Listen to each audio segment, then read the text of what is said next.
श्री गोवर्धन की रैये तरेटी, श्री गोवर्धन की रैये।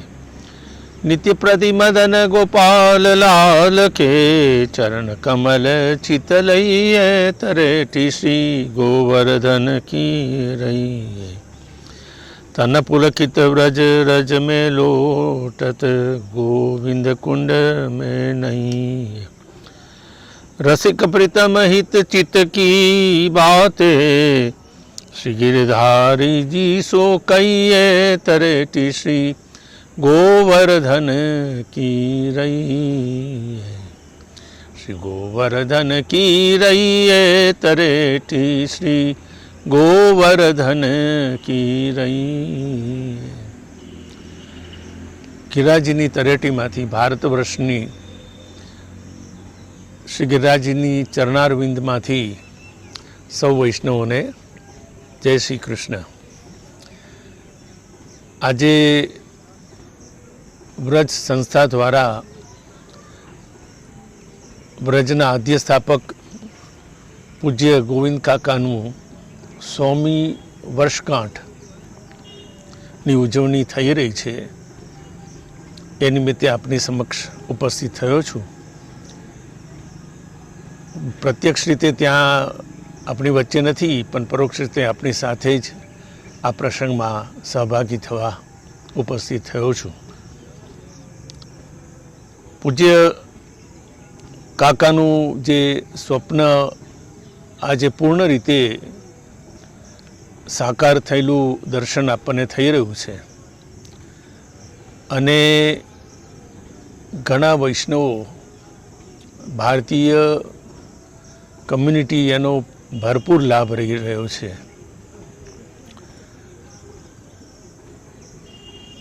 આ સંસ્થા સાથે મને મોટા થવાનો એક અવસર પ્રાપ્ત થયો હતો।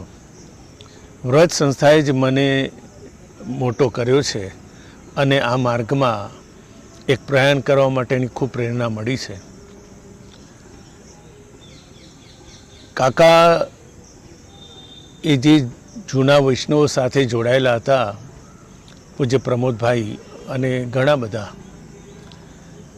એ એક સંઘર્ષ અને અથાગ પરિશ્રમ કે એની સફળતા મળશે કે નહીં, કે આટલે દૂર આ જંગલમાં વૈષ્ણવો લાભ લઈ શકશે કે નહીં, પણ આજે આપણે બધા જ એના સાક્ષી છે કે પ્રભુ શ્રી ગોવર્ધન ધરણ બિરાજી અને કેટલા વૈષ્ણવોને કૃતાર્થ કરી રહ્યા છે। આપણે ત્યાં રાગ ભોગ અને શ્રૃંગારનો મહિમા વિશેષ રાખ્યો છે। તો એ ત્રણેય પૌષ્ટિક પરંપરાનું એક પાયા સમાન છે, રાગ ભોગ અને શ્રૃંગાર। તો એ ત્રણેય વસ્તુ, ત્રણેય પાસા વ્રજ સંસ્થામાં સુંદર રીતે, અતિ સુંદર રીતે નિભાવી રહ્યા છે અને ઠાકોરજી જે કૃપાથી એક નિભાવી રહ્યા છે। વ્રજ સંસ્થાના ઇતિહાસ પ્રમાણે આપણે સૌ જે આપણા વડીલો જે સંસ્થાને ઊભા કરવા માટે સંસ્થાને અથાગ પરિશ્રમ કરી અને આ સંસ્થાને આ જગ્યાએ પહોંચાડવા, એ દરેક મહાનુભાવોને આપણે યાદ કરવા જોઈએ। એમની જો પરિશ્રમ જે છે, તન મન અને ધનનો પરિશ્રમ, એ કદી આપણે ભૂલવો ન જોઈએ। કાકા સ્વપ્નદ્રષ્ટા હતા, પરંતુ સાથે ઘણા સહયોગીઓએ એની અંદર ઘણી મહેનત કરી અને સહયોગ આપ્યો છે, ત્યારે આ શક્ય બન્યું છે। વિશેષ કે એક અત્યારે સ્વપ્ન જેવું લાગે છે કે વ્રજ ક્યાં આપણે શરૂઆતમાં 1987માં જગ્યા પ્રાપ્ત કરી, 88માં ઠાકોરજી પધાર્યા, એ બધી જ સ્મરણ, બધી જ પલો, પલે પલ એના જે પાસા છે એ બધા જ અત્યારે સ્મરણમાં છે। કે મને સૌભાગ્ય પણ મળ્યું હતું કે વ્રજના પ્રોપર્ટીનું ક્લોઝિંગ હતું ત્યારે એ ક્લોઝિંગમાં પણ હું હાજર હતો અને ઘણી સેવાનો અવસર આપણને ઠાકોરજીની કૃપાથી માતા પિતાના આશીર્વાદથી એ વ્રજની સેવાનો અવસર મળ્યો હતો.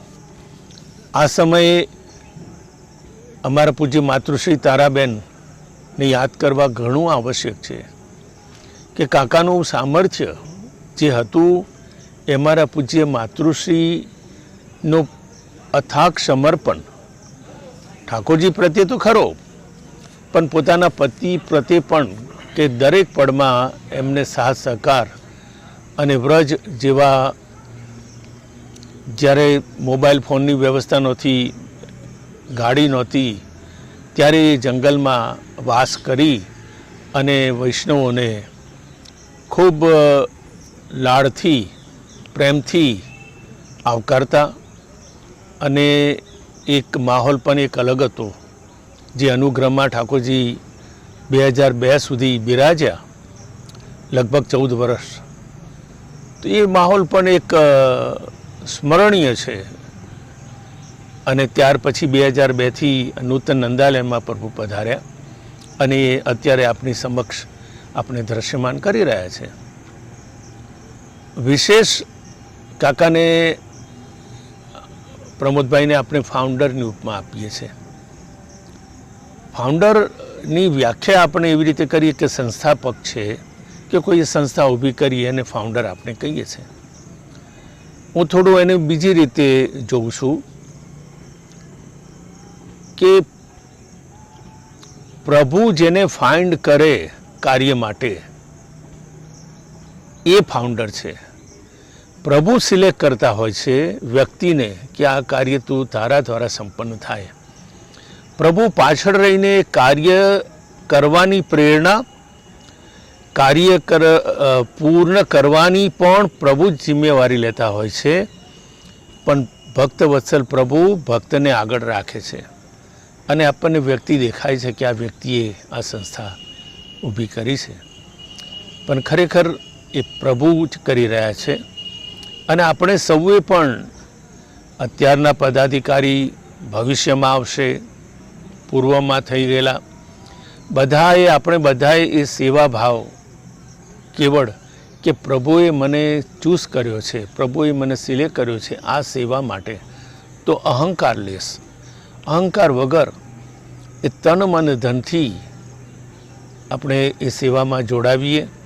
અને આજે આ સમયે કાકાને આપણે એમની દિવ્ય ચેતના જ્યાં હશે તેને આપણે વંદન કરીએ. અમારા માતૃશ્રીના ચરણોમાં પણ વંદન કરીએ કે એમના કાર્ય, એમના સંસ્કારોના કારણે જ આજે મને ગિરિરાજજીનો વાસ એના ચરણવૃંદમાં બેસી અને કંઈક આપણી સાથે સંવાદ કરવાનો અવસર મળ્યો છે.